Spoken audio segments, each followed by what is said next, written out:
इस वक्त हमारी मौजूदगी उन्नाव के बीजेपी सांसद साक्षी महाराज के जनता दरबार कार्यक्रम में है और ये स्थल है। यहाँ पर जो लोग कार्यक्रम में आते हैं उनको यहाँ पर भोजन की व्यवस्था कराई गई है और आप तस्वीरों में देख सकते हैं यहाँ पर जो लोग फरियादी अपनी फरियाद लेकर के आए हैं उनको साक्षी महाराज ने सुना। उसके बाद यहाँ पर लोग भोजन कर रहे हैं। यहाँ पर कड़ी चावल का इंतजाम किया गया है। बड़ी संख्या में जो लोग यहाँ पर पहुंचते हैं दूर दूर से, उनके लिए सुबह का ये नाश्ता है। और हमारे साथ साक्षी महाराज भी हैं जिन्होंने जो खुद अपने हाथों से यहाँ पर लोगों को ये प्रसाद के तौर पे कढ़ी चावल जो है वितरण कर रहे हैं। हम साक्षी महाराज से ही सीधा बात करते हैं। महाराज जी, सुबह-सुबह दूर-दूर से लोग आपके आवास पे कार्यालय पे आते हैं फरियाद लेकर के। आपने यहाँ पर इंतजाम भी किया गया है। काफ़ी दूर से लोग नाश्ता भी नहीं करके आते हैं सुबह। क्या सोच थी आपकी? मतलब मैं जब लोग नेता लोग सो के उठते नहीं हैं, तब मैं जनता दरबार लगा देता हूँ। तो 7 बजे से लेके जनता दरबार मेरा शुरू होता है, तो ज़ाहिर-सी बात है लोग घर से 5 बजे, 6 बजे निकलते होंगे भूखे-प्यासे। तो हमने विचार किया था कि यहाँ पर चाय की व्यवस्था की जाए।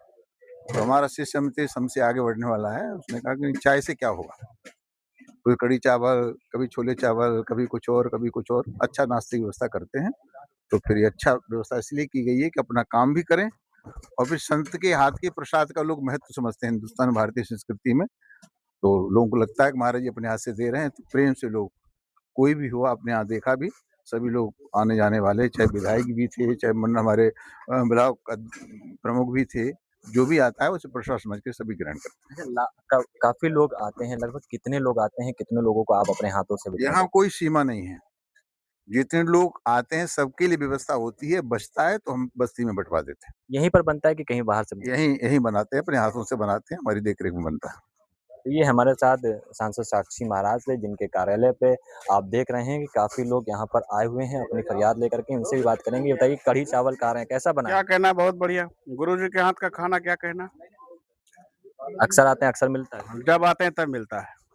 और भी लोग हैं, उनसे भी बात करेंगे। यहाँ पर जो लोग खाला महिलाएँ भी हैं यहाँ पर, उनसे भी बात करेंगे। बताइए, आप आई हैं यहाँ पर फरियाद लेकर के, महाराज जी सुने, उसके बाद ये खाना खा रहे हैं, आप क्या कुछ कहना चाहेंगे? बढ़िया है भैया खाना। बहुत बढ़िया, कैसा बना है? बहुत अच्छा। अच्छा, अक्सर आप यहाँ पर आती हैं, मिलता है खाना? जी, पहली पहली बार बार फरियाद लेकर आई हैं। जी। ये हमारे साथ कुछ लोग थे जो यहाँ पर फरियाद लेकर के आए हैं। हमारे साथ नंदू जी हैं, जो अमितेश जी हैं, उनसे भी बात करेंगे। अमितेश जी, क्या सोच थी आपकी एकदम से यहाँ पर महाराज जी की सोच थी कि बहुत दूर से लोग आते हैं। निश्चित रूप से जैसे बांगरमऊ हो गया, दूर से लोग आते हैं, बेचारे भूखे आते थे, तो उनके लिए महाराज जी ने अटल रसोई नाम दिया है। तो उसके लिए यहाँ सुबह से 5 बजे से भोजन बनना शुरू हो जाता है और इसकी कोई संख्या नहीं, जितने भी लोग आएँगे, जो भी खाना बच जाता है, बगल में बस्ती है गरीब बच्चों की, वहाँ पे बँटवाया जाता है और खाने में रोज़ अलग-अलग डिश होती है और महाराज जी ना भी रहें, कोई भी भूखा रहेगा तो यहाँ से कोई बिना भूखे नहीं जाएगा। जैसे कि अब तक के क्या-क्या बनवा चुके हैं आप? भैया खाने का रूटीन अलग-अलग है। महाराज जी हम लोग लगातार मैं तो स्वयं खाता हूँ, तो कभी छोला भटूरा बन गया, कभी पूड़ी सब्जी बन गई, कभी दाल-चावल रोटी बन गई, कभी बिरयानी बन गई, वेज बिरयानी बन गई। तो जो भी है, हर प्रकार का भोजन यहाँ पर उपलब्ध कराया जाता है। तो और भी लोग हैं, उनसे भी बात सबसे कर बड़ी बात तो ये है कि महाराज जी के हाथों द्वारा प्रसाद मिलना बड़े सौभाग्य की बात।